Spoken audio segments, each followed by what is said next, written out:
یا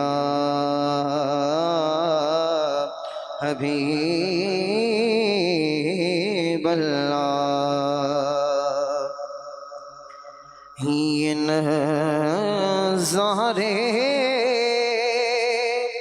یہ سب موسم سہانے باندھ میں آئے، یہ نظارے یہ سب موسم سہانے باندھ میں آئے۔ ارے وہ پہلے تھے مگر جلوہ دکھانے بعد میں آئے، اور خدا کے بعد تھی ہستی فقط زہرا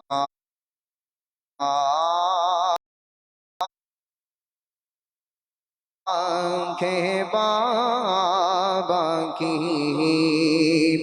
خدا کے بعد تھی ہستی فقط زہرا کے بابا کی، رسولوں نبیوں کے زمانے بعد میں آئے، رسولوں نبیوں کے زمانے بعد میں آئے، اور صحابہ سارے کے سارے میرے آقا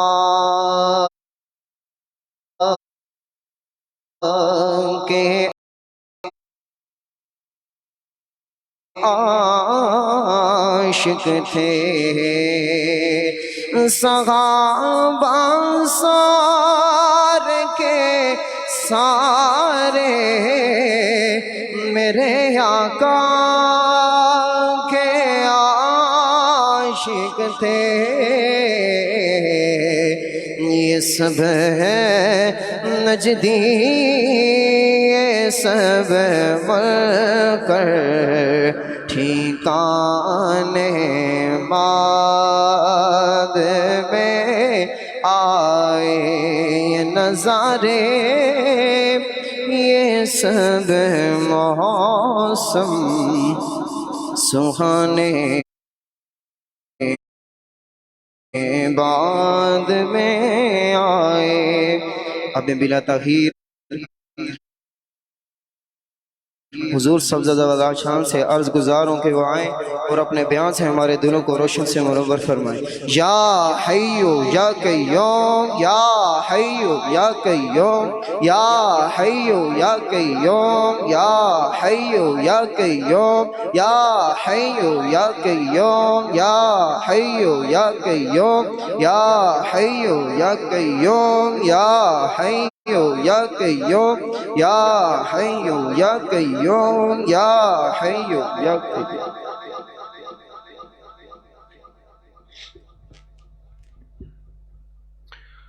نحمده ونصلي ونسلم على رسوله الكريم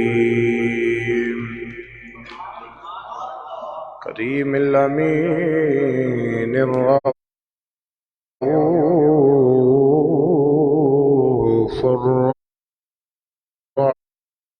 الرحيم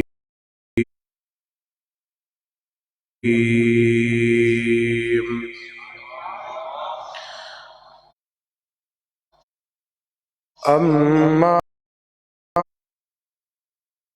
بعد فأعوذ بالله من الشيطان الرجيم. بسم الله الرحمن الرحيم.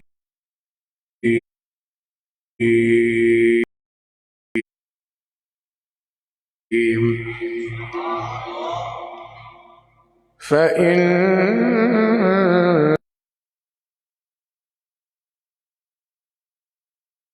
الناس والحجارة أعدت للكافرين. وبشر الذين آمنوا وعملوا الصالحات أن لهم جنات تجري من تحتها الأنهار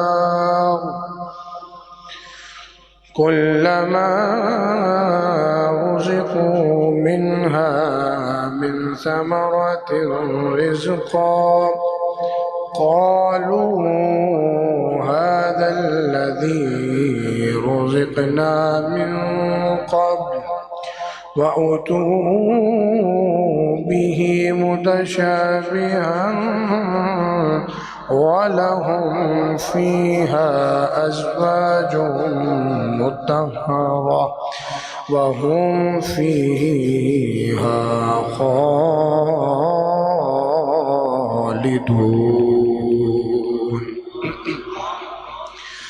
إن الله لا يستحي أن يضرب مثلا ما بعودة فما فوقها فأما الذين آمنوا فيعلمون أنه الحق من ربهم وأما الذين كفروا فيقولون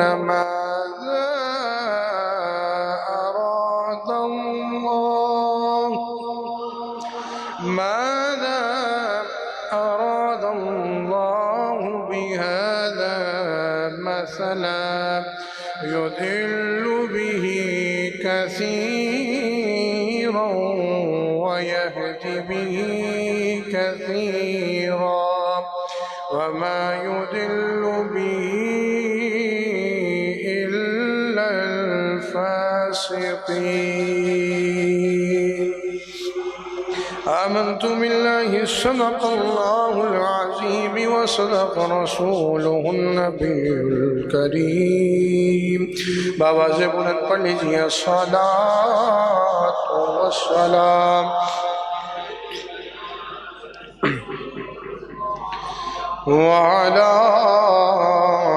آلك وأصحابك يا سيدي يا نبي الله. الصلاة والسلام عليك يا سيدي يا جد الحسن والحسين وعلى آلك وأصحابك يا سيدي يا إمام القبلتين.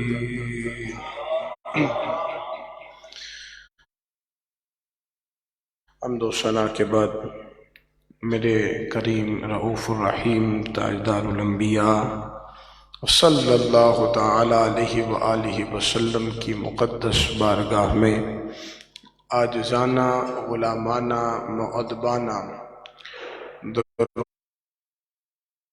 درود پاک کا نذرانہ پیش کرنے کے بعد اب عابزی وقار آج اللہ تعالیٰ کے فضل سے اس کے کرم سے اور اس کی رحمت سے ایک مرتبہ پھر درس قرآن کی اس عظیم الشان سیشن کے اندر ہم سب کو آنا نصیب ہوا ہے اور ہر جمعرات کو اسی معمول کے ساتھ بعد از نماز عشاء چند گھڑیاں ہماری اس حوالے سے گزرتی ہیں، اور میں سمجھتا ہوں کہ یہ بہترین گھڑیاں ہیں کہ اللہ کا قرآن پڑھ بھی رہے ہیں، سن بھی رہے ہیں، اور اس کے معاملات پر ہم غور و فکر بھی کر رہے ہیں۔ اللہ تعالیٰ میرا پڑھنا، آپ کا سننا اپنی بارگاہ میں قبول فرمائے۔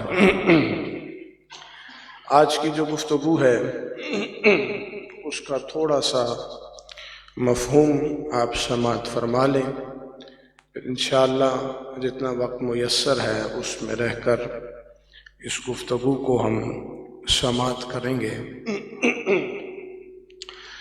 پچھلی جمعرات کو آپ احباب نے سماعت فرمایا کہ اللہ تعالیٰ نے جو ہم سب پر انعام و اکرام فرمایا، مثلا سب سے پہلے تو ہمیں اللہ نے انسان بنایا، ہمیں پیدا کیا، اور ہم سے پچھلوں کو بھی پیدا کیا، اور پیدا کرنے کے بعد اللہ تعالیٰ نے یہ زمین کو فرش کی صورت میں ٹھوس بنایا، آسمان سے بارشیں برسائیں جس سے پھلواری اگی، اور اللہ تعالیٰ نے ہمیں انواع و اقسام کی نعمتوں سے نوازا۔ اور پھر جنہوں نے پھر بھی اللہ کے اس کلام کا، اس فرمان کا انکار کیا، تو اللہ تعالیٰ نے ایک چیلنج کر دیا، اور وہ چیلنج یہ کیا کہ اپنے سارے مددگاروں کو اکٹھا کر لو سوائے اللہ کے، اور اس قرآن کی مثال ایک صورت لے آؤ، تم سب عاجز آ جاؤ گے، ایک صورت نہیں لا سکتے ہو۔ یہ سب چیزیں ہم 26 پر گفتگو کریں گے، اور بڑا ہی یہ آسان اور بڑی ہی پیاری اللہ کی طرف سے پیاری پیاری گفتگو ہے۔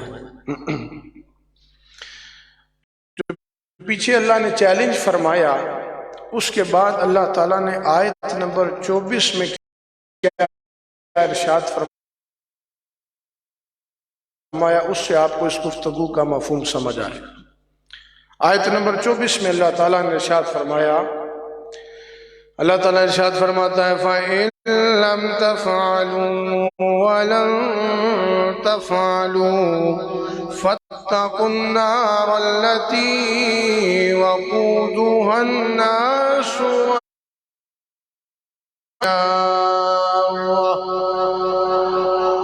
أُعِدَّتْ لِلْكَافِرِينَ۔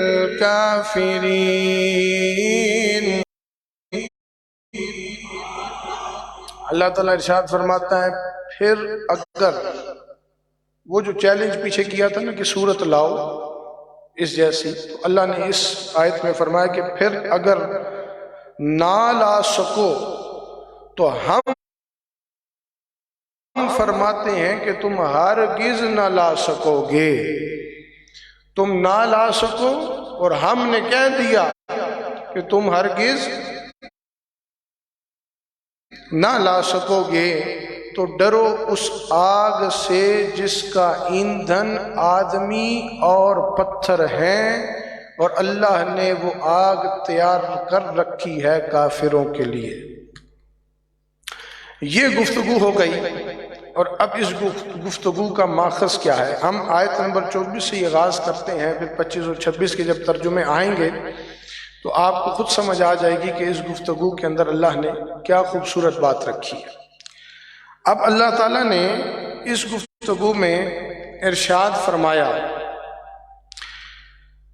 کہ فَإِن لَمْ تَفْعَلُوا وَلَن تَفْعَلُوا فَاتَّقُوا النَّارَ الَّتِي وَقُودُهَا النَّاسُ وَالْحِجَارَةُ أُعِدَّتْ لِلْكَافِرِينَ۔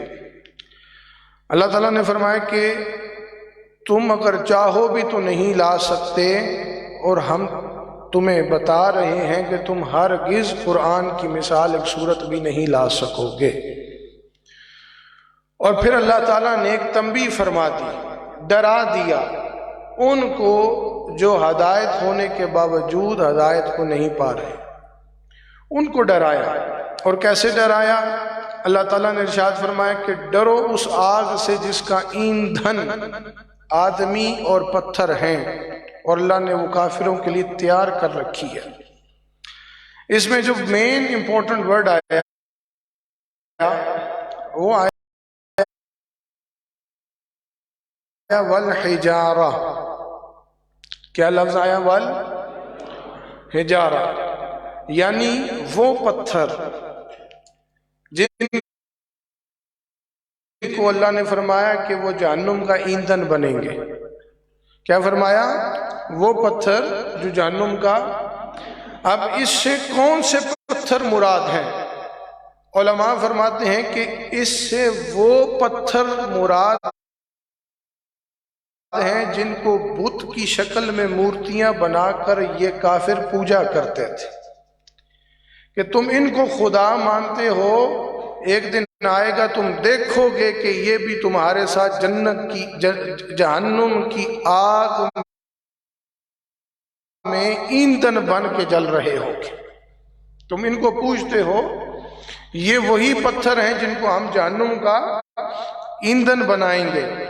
اور ان پتھروں کو پوجنے کی وجہ سے، ان کی محبت میں آ کے تم نے اللہ کی محبت کو بھی ٹھکرا دیا، اللہ کے رسول کی محبت کو بھی ٹھکرا دیا، قرآن کریم کی ہدایت کو بھی ٹھکرا دیا۔ تو ایک دن آئے گا کہ تم دیکھو گے کہ تم اللہ اور اس کے رسول کا انکار کرتے رہے ہو، ان پتھروں کی وجہ سے یہ بھی تمہارے ساتھ جہنم کی آگ میں جلیں گے۔ پھر آگے مین ورڈ استعمال کیا اس آیت کی آخر میں، اعدت للکافرین، کہ ہم نے تیار کر رکھی ہے کافروں کے لیے کیا؟ جہنم کی آگ۔ اس سے یہ معلوم ہوا کہ جہنم تیار ہو چکی ہوئی ہے۔ اس بات سے یہ چیز واضح ہو گئی کہ دوزخ پیدا کر دی گئی ہے، اب اس میں کوئی اور چیز نہیں، اللہ نے تیار کر کے رکھی ہوئی ہے، بس کافروں کا جانا اور منافقوں کا جانا باقی ہے۔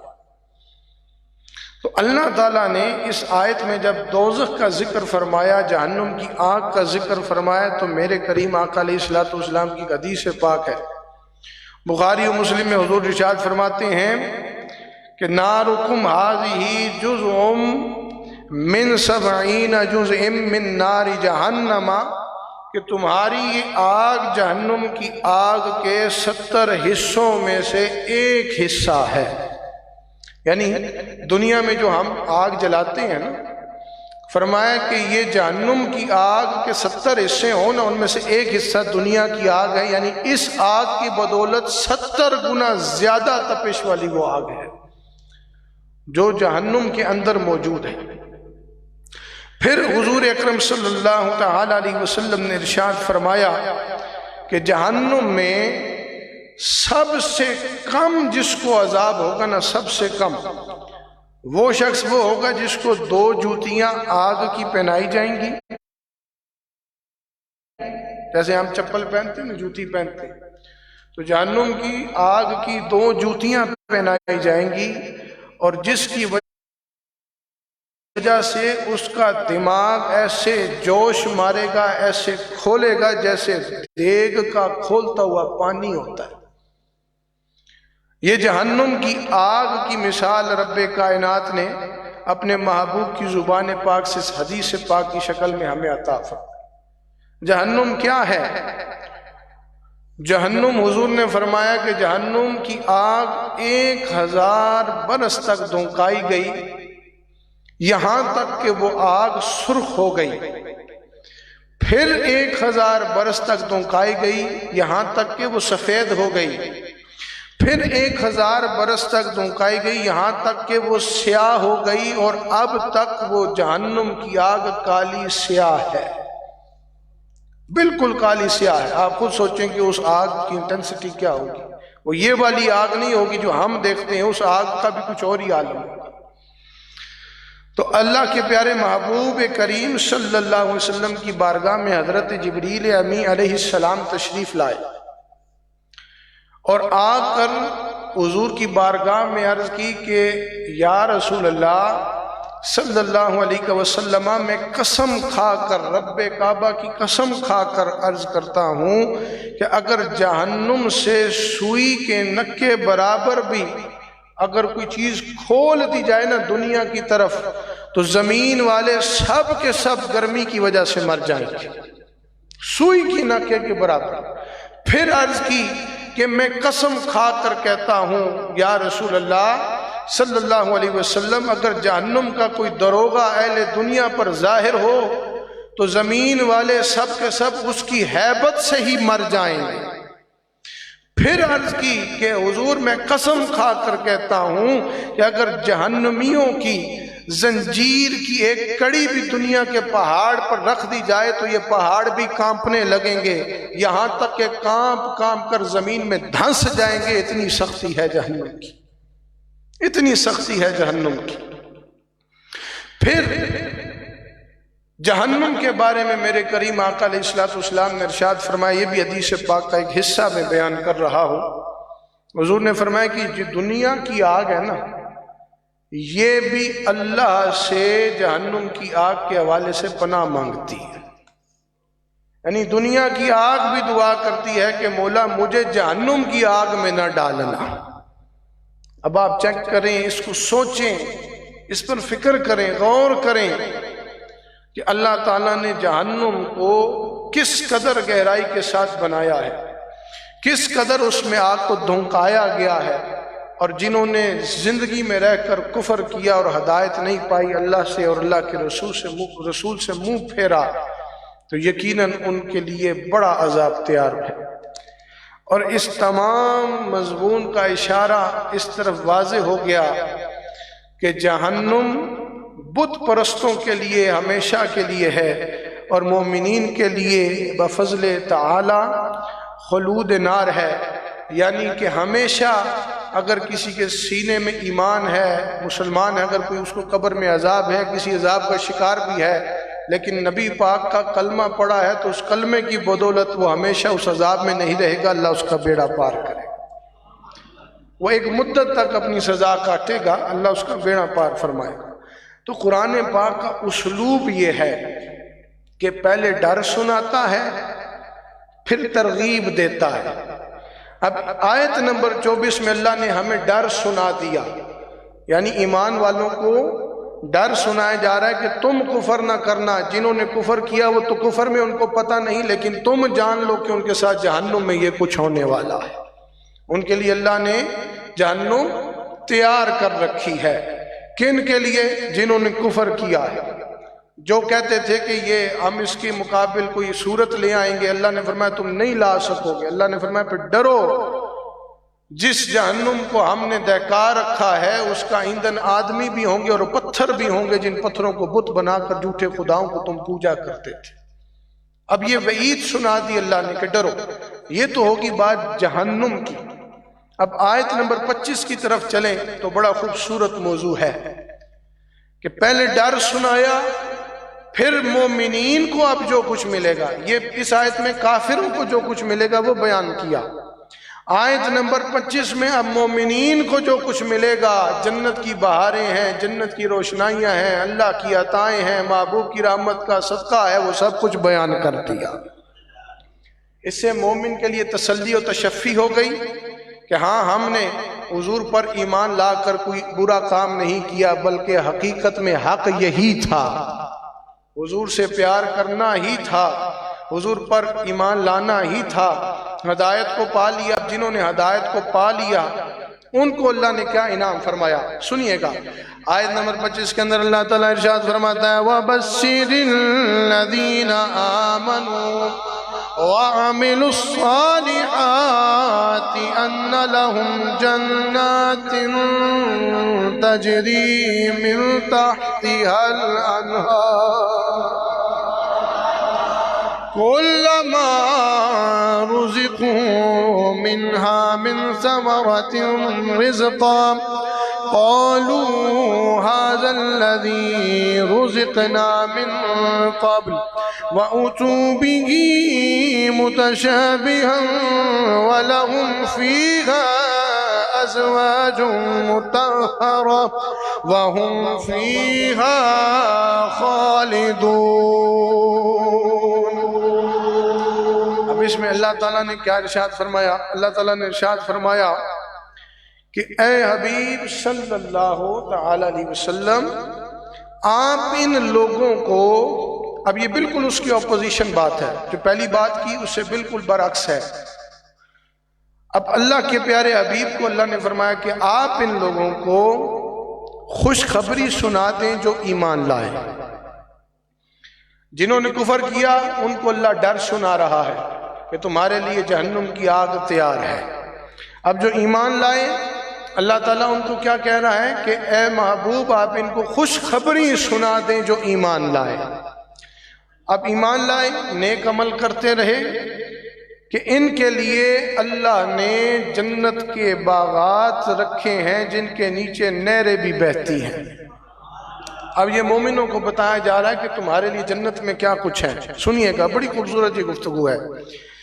جنت کے باغات ہیں جن کے نیچے نہریں بہتی ہیں اور جب انہیں ان باغات میں کوئی پھل کھانے کو دیا جائے گا تو اس کی ظاہری صورت دیکھ کر کہیں گے یہ تو وہی پھل ہے جو ہمیں دنیا میں پہلے دیا گیا ہے، حالانکہ انہیں صورت میں ملتے جلتے دیے جائیں گے. پھر فرمایا ان کے لیے جنت میں پاکیزہ بیبیاں ہیں اور ان میں وہ ہمیشہ رہیں گے. اب یہ آیت کریمہ کا ترجمہ ہو گیا. اب آیت کریمہ میں اللہ رب ذوالجلال نے ارشاد کیا فرمایا ہے، اب اس کو ذرا آپ نے سننا ہے. فرمایا الذین آمنوا، یعنی آغاز میں جو والذین آمنوا فرما کر اس میں اشارہ کیا کہ اے ایمان والو، یعنی اے ایمان والوں سے مراد کون لوگ ہیں؟ جو اللہ تعالیٰ کی معبودیت پر بھی اقرار کریں، نبی کریم صلی اللہ علیہ وسلم کی رسالت پر بھی اقرار کریں اور قرآن و کریم کی صداقت پر بھی اقرار کریں. اللہ کی معبودیت پر، رسول پاک کی رسالت پر اور قرآن کریم کی صداقت پر اقرار کریں اور کسی قسم کا شک ذہن میں اور دل میں نہ پالیں. اللہ ان ایمان والوں سے مخاطب ہے. اور جب مخاطب ہوا تو آگے اللہ تعالیٰ نے ارشاد فرمایا وَعَامِلُوا الصَّالِحَاتِ. کیا فرمایا؟ وَعَامِلُوا الصَّالِحَاتِ. یہ متعدد مقامات پہ قرآن پاک پہ یہ لفظ استعمال ہوا، الَّذِينَ آمَنُوا وَعَامِلُوا الصَّالِحَاتِ ان الذین آمنوا وعملوا الصالحات. یہ متعدد مقامات پہ اللہ تعالیٰ نے اس لفظ کو استعمال فرمایا. یہاں پر بھی جنت کی بشارت کے ساتھ اللہ تعالیٰ نے فرمایا وہ جو ایمان لائے اور نیک عمل کیے، وعملوا الصالحات، نیک عمل کیے. اب وہ نیک عمل کیا ہے؟ اللہ تعالیٰ نے ارشاد فرمایا کہ اے محبوب ان کو خوشخبری سنائیں جو ایمان لائے اور نیک عمل کرتے ہیں. صالحات ان اعمال کو کہتے ہیں جو اعمال از روئے شریعت تحسین کے لائق ہوں. یعنی کہ مثال چھوٹی سی بات لے لیں، اب راستے میں راستہ ہے، کوئی پتھر پڑا ہے، حضور کی حدیث پاک بھی ہے، وہ آپ راستے سے پتھر اٹھا دیں، یہ بھی ایک نیک عمل ہے. کسی کو پیاس لگی ہے پانی پلا دیں، چھوٹا سا کام ہے نا، پانی پلا دیں، یہ بھی ایک بہت بڑا نیک عمل. اس لیے از روئے شریعت معاملات و اصولوں سے نہیں ٹکراتا تو وہ وَعَامِلُوا الصَّالِحَاتِ میں شامل ہے اور اللہ تعالیٰ اس عمل کے بدولت آپ کو ثواب عطا کرتا ہے. تو نیک عمل سے مراد ایسے کام ہیں جو قرآن کریم اور رسول اکرم صلی اللہ علیہ وسلم کے فرامین کے آپ کے ارشادات مبارکہ کے مطابق ہوں. ان آیات میں اللہ تعالیٰ نے ایمان والوں کو اور نیک عمل کرنے والوں کو ایک خوشخبری دی، بشارت سنائی کہ اب تم ایمان بھی لے آئے ہو اور نیک عمل بھی کرتے ہو. اب تمہارے لیے خوشخبری یہ ہے کہ تمہارے لیے ایسے باغات ہیں جن میں تمہیں داخل کیا جائے گا اور ساری پھر عمر، یعنی اس کی تو کوئی حد ہی نہیں نا، ہمیشہ تمہیں ان میں آرام بھی رہے گا، تمہیں راحت بھی پہنچتی رہے گی. اور ان میں سب کچھ وہ موجود ہے، اس میں اللہ نے کچھ چیزوں کا ذکر فرمایا. سب کچھ میں اللہ نے فرمایا کہ ان کے نیچے نہریں بہتی ہیں، ان کے نیچے نہریں بہتی ہیں. خوش ذائقہ اور ٹھنڈانے والا ہی نہیں، جیسے کفار میں بھی اگر شخصیت کے حوالے سے دیکھا جائے یا دوسرے مذاہب میں بھی لوگ اچھے مزاج کے لوگ بھی ہوتے ہیں، کسی کی غریب پرسی کر دی، کسی کی تیمارداری کر دی، کسی کو مشکل میں کام آ گئے، کسی حوالے سے بھی اچھے کام لوگ کرتے ہیں. لیکن اسلام سینے میں نہیں ہے تو ان اچھے کاموں کا ان کو آخرت میں فائدہ نہیں پہنچے گا۔ اچھے کاموں کا فائدہ اسی کو پہنچے گا آخرت میں جن کے سینے نور ایمان کی روشنی سے روشن ہوں۔ اس لیے پہلے فرمایا الذین آمنوا، پھر فرمایا وعاملوا الصالحات، یعنی پہلے ایمان کا ہونا ضروری ہے پھر عمل کرو۔ جیسے میں نے کچھ عرصہ قبل درس قرآن میں یہ عرض کیا تھا کہ ایمان اور عقیدہ مثل جڑ ہیں اور عمل مثل پھل ہیں۔ جب تک جاڑی ہی نہیں ہوگی تو درخت کیسے ہوگا؟ درخت ہوگا تو پھل لگیں گے۔ تو کہا پہلے ایمان داخل کرو، پھر جڑ مضبوط ہو جائے گی تو پھل بھی اچھا لگ جائے گا، پھل بھی اچھا لگ جائے گا۔ اچھا، وعاملوا الصالحات پر ہم گفتگو کر رہے ہیں۔ تو وعاملوا الصالحات یعنی انہوں نے نیک عمل کیے۔ میرے کریم آقا علیہ الصلوۃ والسلام نے ارشاد فرمایا، حضرت معاذ رضی اللہ تعالیٰ عنہ ارشاد فرماتے ہیں کہ عمل صالح وہ ہے جن میں 4 چیزیں ہوں۔ کیا؟ جن میں 4 چیزیں ہوں۔ ایک علم ہو، دوسرا نیت ہو، تیسرا صبر ہو اور چوتھا اخلاص ہو۔ کون سی چیزیں ہوں؟ علم، نیت، صبر، اور یہ آپ نے یاد رکھنا ہے۔ کچھ چیزیں ایسی ہر درس قرآن میں بیان کرتا ہوں جو میں آپ کو کہتا ہوں کہ یاد رکھیں۔ پورے درس قرآن میں وہ چند چیزیں ایسی ہوتی ہیں جو ہمیشہ آپ کے کریکٹر کو ڈیفائن کریں گی، اور انشاءاللہ اگر آپ اس کو اپنے مزاج میں شامل کر لیں تو آپ کی بہت ساری برائیاں اور گناہوں سے آپ کو اللہ بچا دے۔ تو کہا کہ عمل صالح کا دار و مدار 4 چیزوں میں ہے۔ حضور نے فرمایا علم، دوسرا کیا؟ نیت، تیسرا صبر، چوتھا اخلاص۔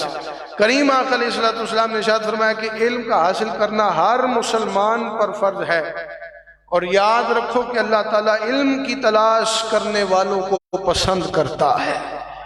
اور حقیقی علم کیا ہے؟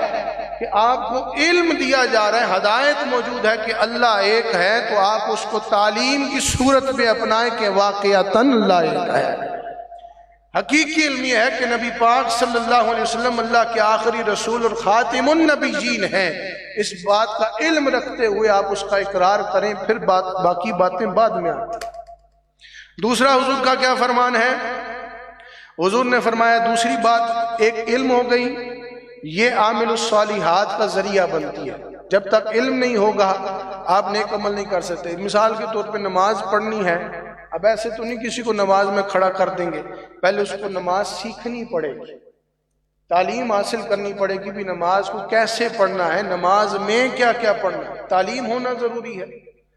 اسی طرح ہر نیک عمل کے لیے اللہ نے فرمایا تمہیں علم ہونا چاہیے کہ نیک عمل کرنا کیسے، اور سب سے بڑا علم یہ ہو کہ اللہ ایک ہے اور نبی پاک میرے آقا ہیں، ہم نبی پاک کے امتی ہیں۔ یہ سب سے بڑا علمی اقرار ہے، اس پر کوئی دو رائے نہیں، اس میں کوئی شک، باقی سب چیزیں نماز روزہ بعد میں آ گیا تو علم۔ دوسری بات حضور نے فرمائی کہ نیت، کیا چیز فرمائی؟ حضور نے ارشاد فرمایا انما الاعمال بالنیات۔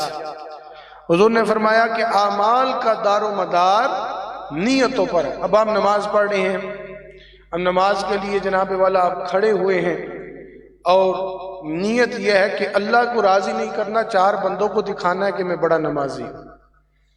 روزہ رکھ رہے ہیں، نیت یہ نہیں کہ اللہ کو راضی کرنا ہے، 4 بندوں کو بتانا ہے میں بڑا روزہ دار ہوں۔ جناب والا کسی کو کچھ دے رہے ہیں، دے اتنا سا رہے ہیں تو اس کا پرچار اتنا کر رہے ہیں۔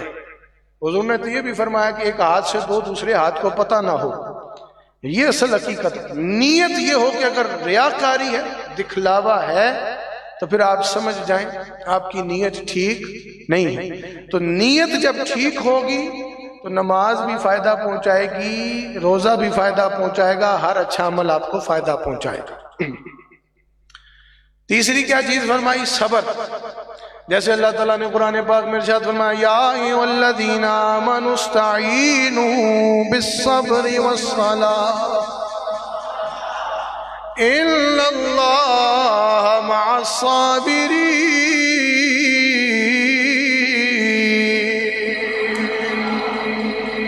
پھر کہیں سبحان اللہ. یہ اس بات پر میں نے بولا کہ سبحان اللہ کہیں کہ اللہ تعالیٰ نے کتنی بڑی تسلی دے دی کہ دنیا میں کتنے پسے ہوئے لوگ ہیں. پسا ہوا طبقہ بھی موجود ہے مسلمانوں کے اندر جن کو کوئی پوچھتا نہیں ہے اور ہر طرف سے ان پر دھونس جمائی جاتی ہے، لیکن اللہ تعالیٰ نے جو سب سے بڑا ہے، خالق کائنات ہے، اس نے کہہ دیا تمہارا اگر کوئی نہیں ہے، صبر کر رہے ہو تو تمہارا رب جو موجود ہے. تو فرمایا جب کوئی مشکل آ جائے نا تو پھر صبر کرو. کس کی رضا کی خاطر؟ اللہ کی رضا. یہ بھی عمل صالح ہے. یعنی گھر چپ کر کے بیٹھے ہو صبر کر رہے ہو کسی تکلیف وچ، کہا یہ بھی اللہ ثواب دے رہا ہے. یہ دین اسلام کی خوبصورتی ہے نا. یہ صبر کا آپ کو کیا مل رہا ہے؟ ثواب مل رہا ہے. تو اللہ تعالیٰ نے فرمایا اے ایمان والوں صبر اور نماز سے مدد لیا کرو، یعنی عمل سے اور صبر سے مدد لیا کرو، بے شک اللہ صبر کرنے والوں کے ساتھ ہے. اب صبر کی چھوٹی سی مثال لے لیں. صبر کا بڑا فائدہ ہے. ایک چھوٹی سی مثال دیتا ہوں. اب آپ رمضان شریف میں روزہ رکھتے ہیں تو صبح سے شام تک صبر کرتے ہیں نا. حالانکہ کسی وقت شدت پیاس بھی ہوتی ہے، شدت بھوک بھی ہوتی ہے، وہ بھی ایک صبر کے زمرے میں چیز آ جاتی ہے. صبر کیا آپ نے، اب اس کا کیا ثواب ملا؟ اللہ تعالیٰ نے کروڑہ رحمتوں سے آپ کو نواز دیا، برکتوں سے نواز. اتنا صبر کیا تو جس وقت افطار آپ کرتے ہیں نا، افطار سے سحر تک 70,000 ملائکہ آپ کے لیے مغفرت کی دعائیں کرتے ہیں. کیوں؟ پورا دن اس بندے نے صبر کیا ہے. کس لیے؟ کھا بھی سکتا تھا، پی بھی سکتا تھا، چھپ کے کھا لیتا، کون دیکھ رہا تھا؟ کہا کوئی دیکھے نہ دیکھے اللہ تو دیکھ رہا ہے. تو اس لیے آپ نے ہر معاملے میں صبر کیا. یہ بھی عمل صالح ہے. اور چوتھی بات حضور نے ارشاد فرمائی اخلاص. یہ اب 4 چیزیں آپ نے ذہن نشین رکھنی ہے. کیا فرمایا؟ علم، نیت، صبر اور اخلاص. اخلاص کیا ہے؟ کہ ہر چیز میں تمہارے خلوص جھلکتا ہو. کسی سے بات کر رہے ہو اس میں بھی خلوص ہو، تمہارے اعمال کی اظہار میں بھی خلوص ہو، تمہاری شخصیت میں بھی خلوص ہو، تم رب سے کوئی معاملہ طے کر رہے ہو اس میں بھی خلوص ہو، رب کے بندوں پر جو معاملہ کر رہے ہو اس میں بھی خلوص ہو. یعنی کوئی ایسا معاملہ نہ کرو جس سے تمہیں اپنا فائدہ اور ذاتی غرض نظر آ رہی ہو، بلکہ اللہ کی رضا کی خاطر خلوص کی نیت سے کر دو. عمومی طور پہ ہم دنیا کے اندر ایسے معاملات ہمیں پیش آتے ہیں اور ہم ایسے معاملات لوگوں کے ساتھ کرتے ہیں کہ ہمیں بعد میں اپنا فائدہ نظر آ رہا ہوتا ہے. اگر فائدہ نہ ہو تو ہم کسی کے ساتھ نیکی بھی نہیں کرتے. تو کہا کہ بس اخلاص پیدا کرو، فائدہ تمہیں اللہ کی ذات دینے والی ہے. تمہیں فائدہ کون دے گا؟ اللہ کی ذات دینے والی ہے. اچھا آگے چلیے. حضرت امیر المؤمنین عثمان رضی اللہ تعالیٰ عنہ نے بھی فرمایا کہ وَعَامِلُ الصَّالِحَاتِ، فرمایا کہ عمل صالحہ وہ ہیں جن میں ریاکاری نہ ہو، یعنی دکھاوا نہ ہو، یعنی تمہیں یہ نہ محسوس ہو بھی میری واہ واہ ہوگی. کہا وہ پھر عمل صالح نہیں رہتے. عمل صالح وہ ہوتے ہیں جو فقط رب کی رضا کی خاطر کیے جاتے ہیں، وہ عمل صالح.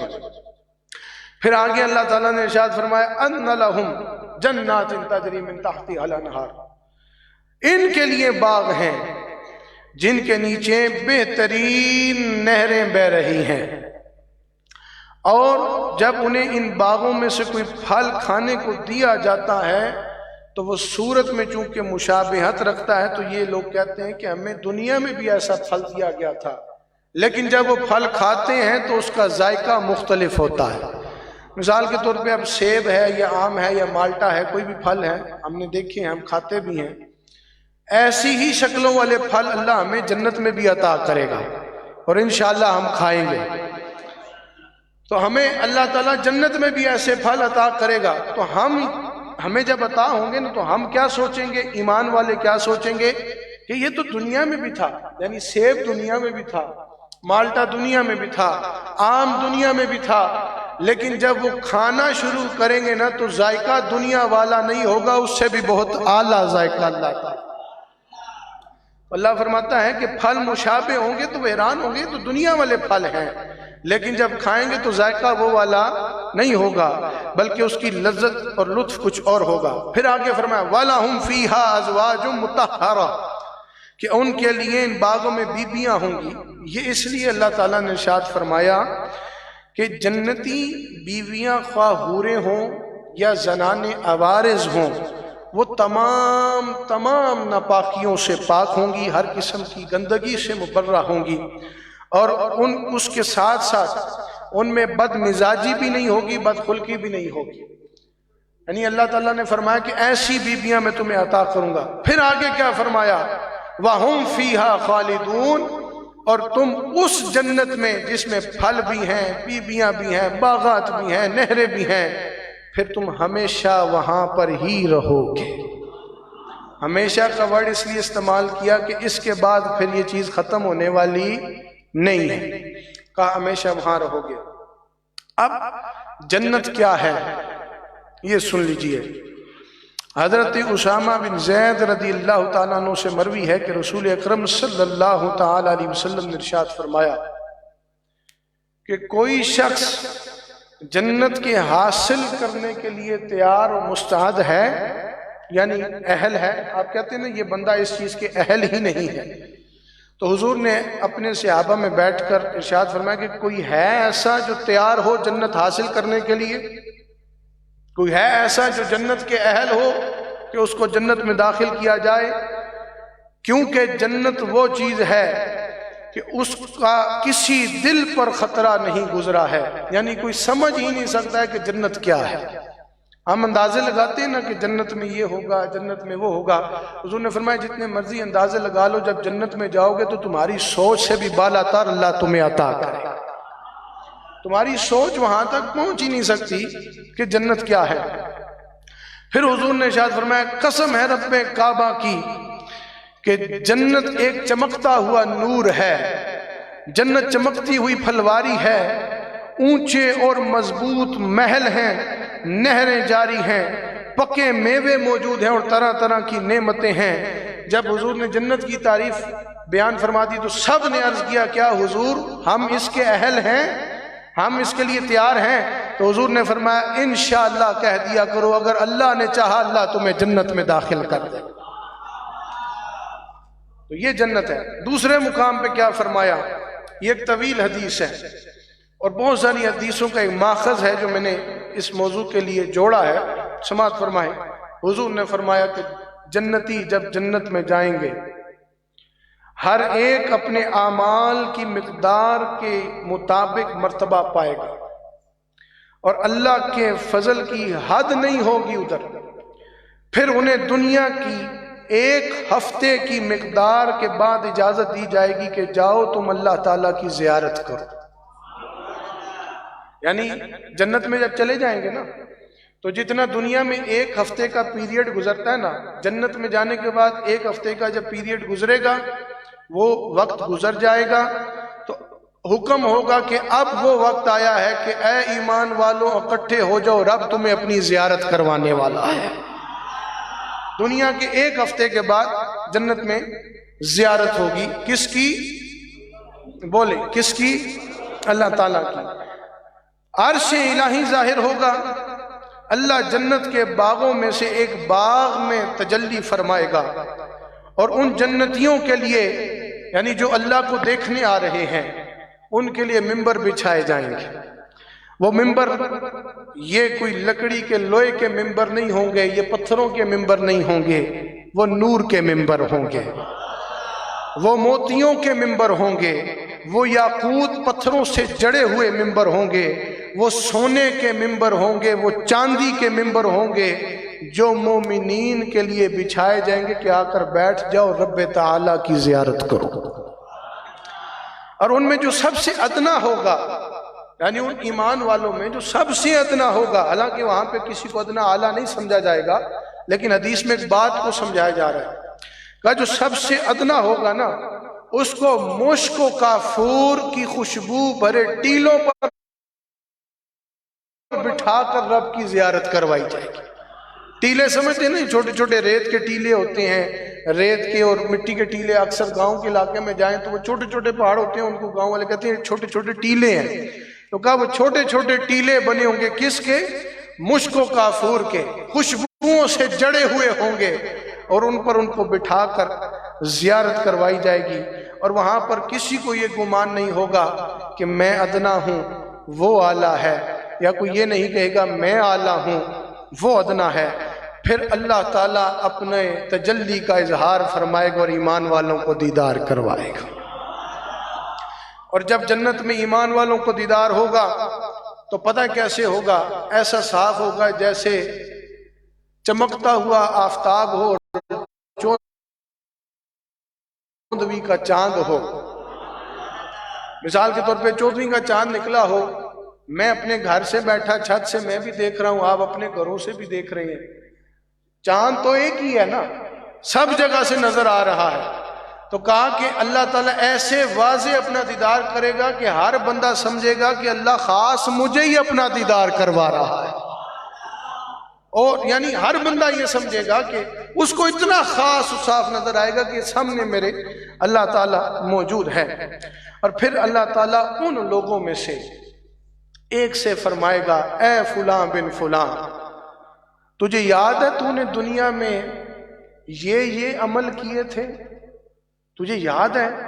وہ عرض کرے گا، مولا اب تو نے مجھے اپنی رحمت سے بخش دیا ہے، یعنی اس کے گناہ اس کو بتائے گا رب کہ اے بندے تجھے یاد ہے تو بڑا گناہ گار تھا، تو بندہ کہے گا مولا اب تو نے بخش دیا ہے، تو اللہ فرمائے گا ہاں تو سچ کہتا ہے، میری مغفرت کی وسعت کی وجہ سے میں نے تجھے بخش دیا ہے، تو گناہ گار تھا لیکن میں نے تجھے بخش دیا ہے، تو تب تو اس مرتبے کو پہنچا ہے۔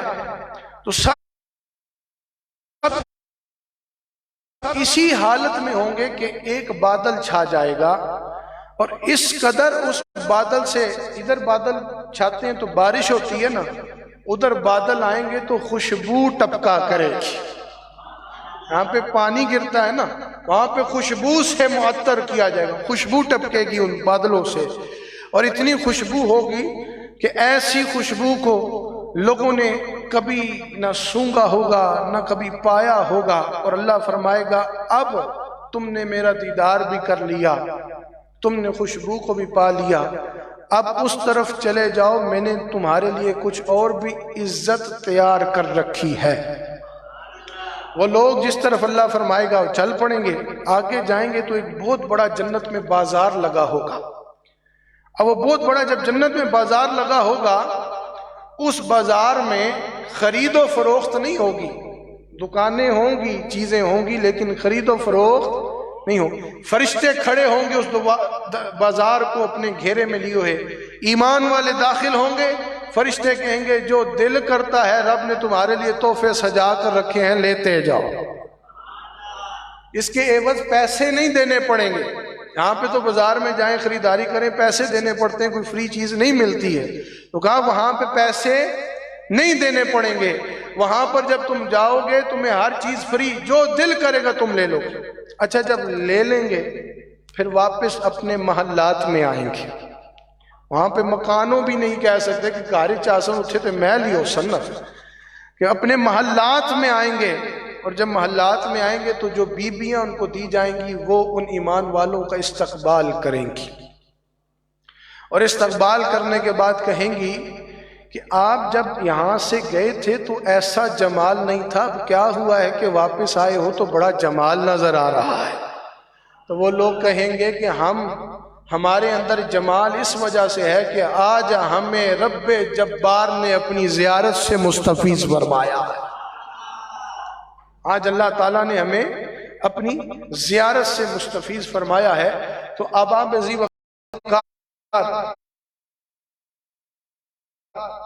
یہ آیت نمبر 24 اور 25 ہو گئی۔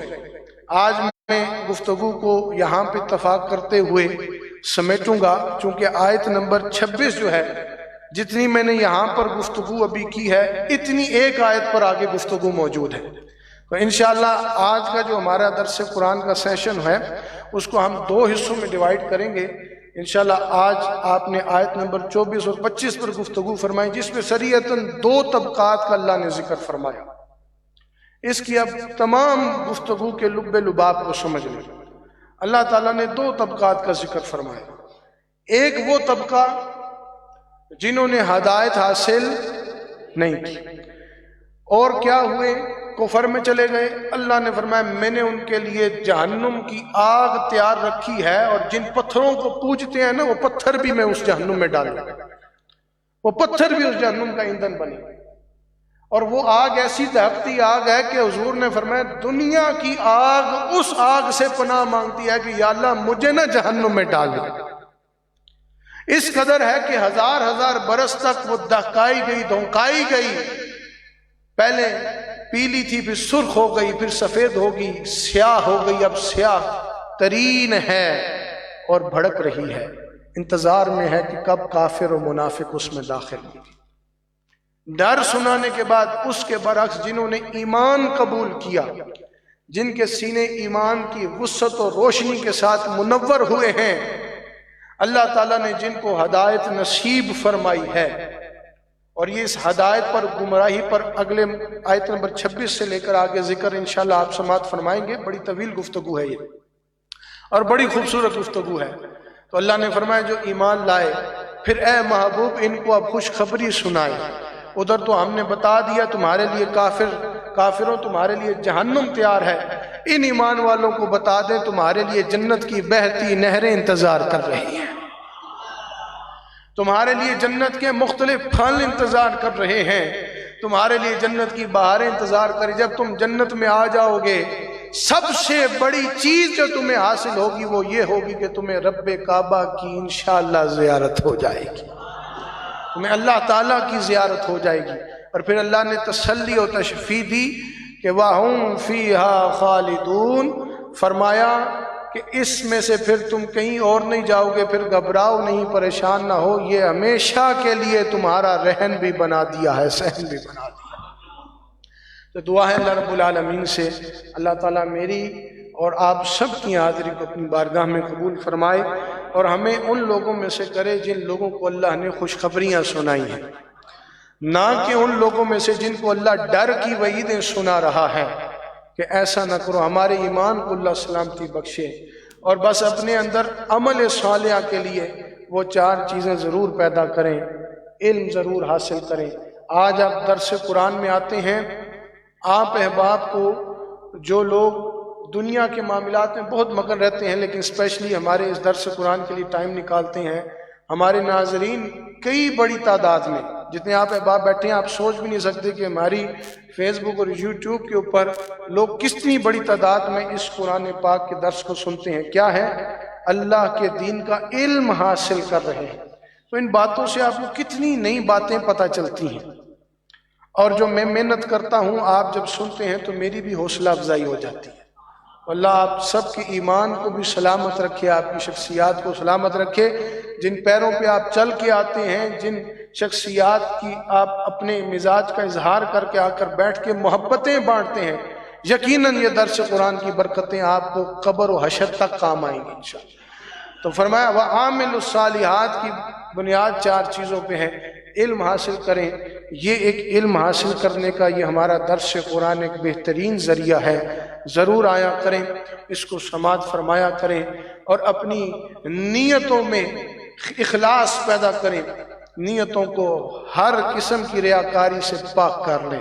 اگر سودا کرنا ہے تو رب کی بارگاہ میں کریں، اگر پیش کرنی ہے کوئی چیز دکھانی ہے تو رب کی بارگاہ میں پیش کریں، نہ کہ دنیا دار کی دلجوئی کے لیے، دنیا دار کو دکھانے کے لیے.